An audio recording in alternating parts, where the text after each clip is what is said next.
Hello mga lods, isang mapagpalang araw na naman sa atin. So ayan, nandito na naman ako sa aking munting tahanan ng aking mga superworms. So ayan, mag-share na naman ako o yung follow-up na lang dun sa pinapa-pupade ko dahil mayroon pa rin nag-aabang na kung paano daw yung kung naging isang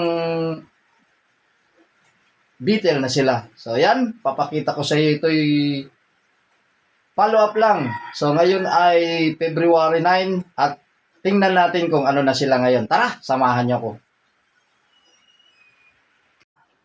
Ito na nga mga lods. So ayan.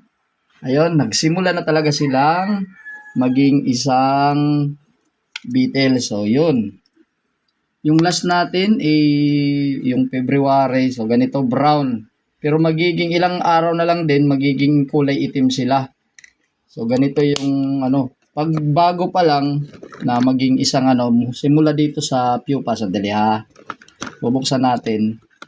Ayan parang golden na sila. Yung kulay puti is panibago lang yan. Pero pag ganyan na, pag golden, pag ganyan na sila, ayan Ito na, ito yung bago. Pagkatapos nito, ito nga pala ganito sila hanggang sa maging kulay brown na ganito. Ayan. Dito ito sa isang taba na yung pinakita ko. Ayan, magiging kulay brown hanggang sa maging kulay itim. So, hindi pa tayo nakakakita ng kulay dark dito na kulay black. Ito nga, kung naging kulay black na ito. Pero, hindi pa naman lahat. Mayroon pa mga pupa. Ayan. Ito. Parang magiging dark na siya.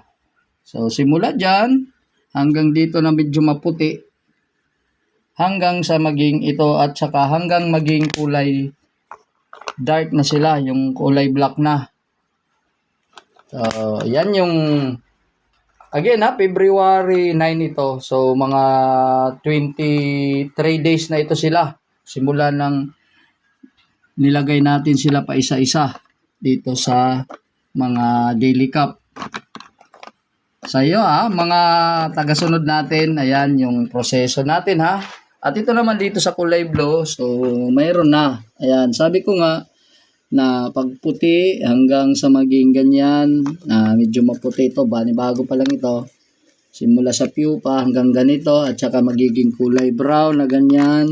So ito yung panibagong breeder natin. Pero ito na mga ganito, hindi yan talaga nagsasabay-sabay. Sabi ko nga, sa pagbe-breeding hindi talaga sabay-sabay. Pero mas maganda, nakaprepara yung mga gagawin natin na mga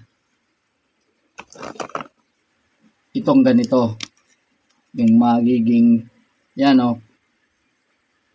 kulay brown pa sila. Pero pag breeder na talaga yung ganito sila Ganyan sila.